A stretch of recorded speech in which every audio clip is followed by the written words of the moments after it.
فرمائی تھی۔ آپ علیہ السلام کو معجزے عطا فرمائے۔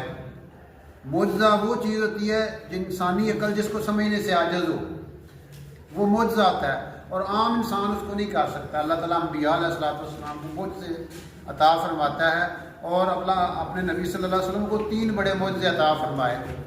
حضور علیہ السلام کا سب سے بڑا معجزہ قرآن پاک ہے۔ باقی انبیاء کے معجزے ختم ہو چکے ہیں، لیکن قرآن پاک قیامت تک رہے گا، یہ سب سے بڑا معجزہ۔ اس کے بعد اگلا معجزہ، آپ نے انگلی مبارک کے اشارے سے چاند کے 2 ٹکڑے کر دیے۔ کافروں نے کہا نا کہ اگر ہم آپ کی بات مانیں گے اگر آپ چاند کے 2 ٹکڑے کر دیں۔ ابو جہل بھی ساتھ تھا، اس نے مطالبہ کیا تو رسول پاک علیہ السلام نے ایسے اشارہ فرمایا اور چاند 2 ٹکڑے ہو گیا۔ اب جنہوں نے نہیں ماننا تھا وہ کیا کہنے لگے کہ پہلے تو آپ کا سحر اور جادو زمین پہ تھا، اب آسمانوں پہ بھی آپ کا جادو چل گیا۔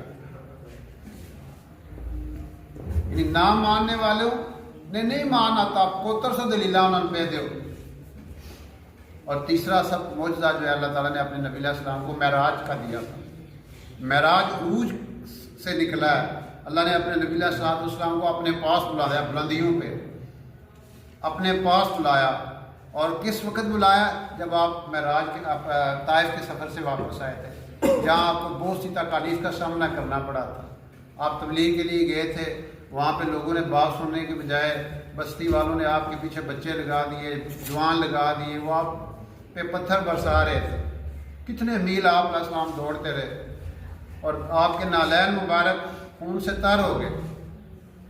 اور وہاں پہ بھی آپ صلی اللہ علیہ وسلم جبرائیل علیہ السلام آ گئے، انہوں نے کہا آپ کم کریں، ہم ان کو ختم کر دیں۔ کہا نہیں، ہو سکتا ہے ان کی آئندہ نسلوں سے لوگ اسلام قبول کر لیں۔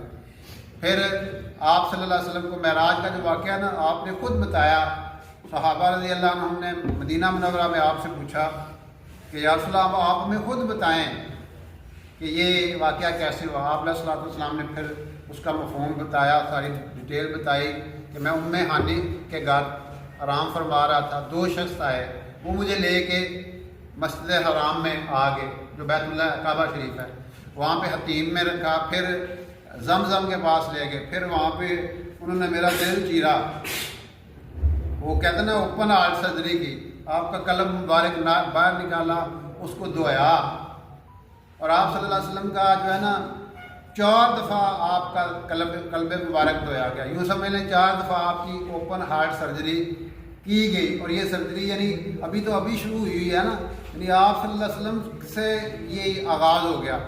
ایک آپ نے سنا ہوگا، تاریخی کتابوں میں لکھا ہے کہ جب آپ حلیمہ سعدیہ کے گھر تھے، باہر گئے ہوئے تھے، وہاں پہ فرشتے آئے، انہوں نے وہ قلب مبارک کو چیرا، دھویا۔ کیا وجہ؟ کہ آپ کے اندر سے بچپن کی ساری خواہشات نکل جائیں۔ بچپن میں ہوتا ہے نا، بچے کو خواہش ہوتی ہے کھانے کی، پینے